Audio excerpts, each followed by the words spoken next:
contexte de ce projet, c'est la volonté de l'AP-HP et de l'hôpital Avicenne de moderniser et de sécuriser l'ensemble de sa centrale de production d'énergie, tant thermique qu'électrique. Et dans le cadre de ce projet, avec une volonté d'y intégrer un processus environnemental qui vise à réduire les consommations énergétiques et à réduire également son empreinte environnementale par la réduction de l'émission de gaz à effet de serre à travers l'utilisation d'énergies renouvelables telles que la biomasse. Alors nous avons réalisé 2 centrales de production et 2 réseaux de distribution.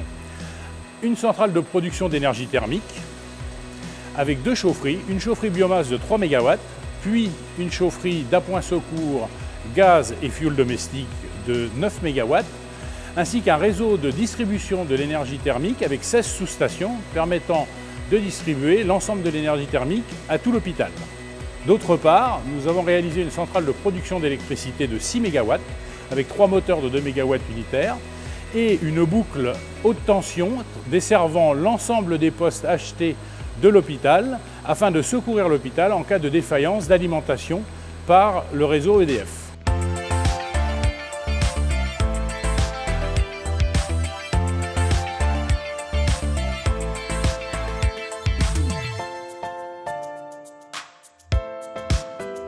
Alors pour les patients et pour l'hôpital, le bénéfice majeur, c'est la continuité de service, d'une part de l'électricité, donc de la sécurisation électrique, et d'autre part la continuité d'approvisionnement du chauffage et de l'eau chaude sanitaire.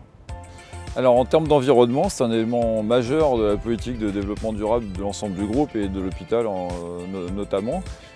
En particulier par le fait qu'on va couvrir plus de 3/4 des besoins de chaleur, donc chauffage et eau chaude sanitaire, par la combustion biomasse, par une chaufferie biomasse.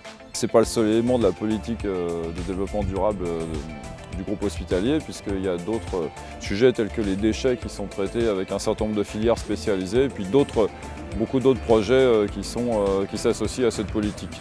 Ce projet, qui est un projet de conception-réalisation, exploitation et financement des installations de production thermique et électrique, a fait appel à l'ensemble des compétences du groupe, celles de Cofeli Services en tant que mainteneur exploitant, mais également dans la phase conception-construction, à celle de Cofeli Axima pour la partie thermique, celle de Cofeli Ineo pour la partie électricité, HT et BT, mais également des compétences externes au groupe, celles de SCGPM filiale de SPI Génie Civiliste et celle de SDMO pour la partie centrale de production d'électricité. En termes de contraintes, la difficulté majeure de ces travaux a été de les faire cohabiter avec l'activité hospitalière qui se déroule dans les bâtiments, dans l'ensemble des bâtiments du site. Donc ça, c'est une difficulté vraiment très importante et on peut saluer la résilience et la patience de cette communauté hospitalière, des personnels, des patients et des usagers.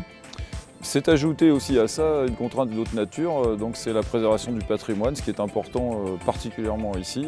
Et d'ailleurs, l'architecte des bâtiments de France ne s'y était pas trompé en faisant classer les façades du bâtiment et a étendu donc son exigence au traitement de la chaufferie qui se trouve donc derrière moi. Et pour obtenir donc ce résultat d'un bâtiment extrêmement technique et industriel qui se fond parfaitement dans les architectures des années 35. Cette réalisation est exemplaire à plusieurs titres. D'une part, puisqu'elle a été réalisée dans un environnement complexe, l'environnement d'un hôpital et de ses impératifs de continuité de service. Et d'autre part, puisqu'elle allie l'efficacité énergétique et la réduction de l'impact environnemental des équipements de l'AP-HP et de l'hôpital.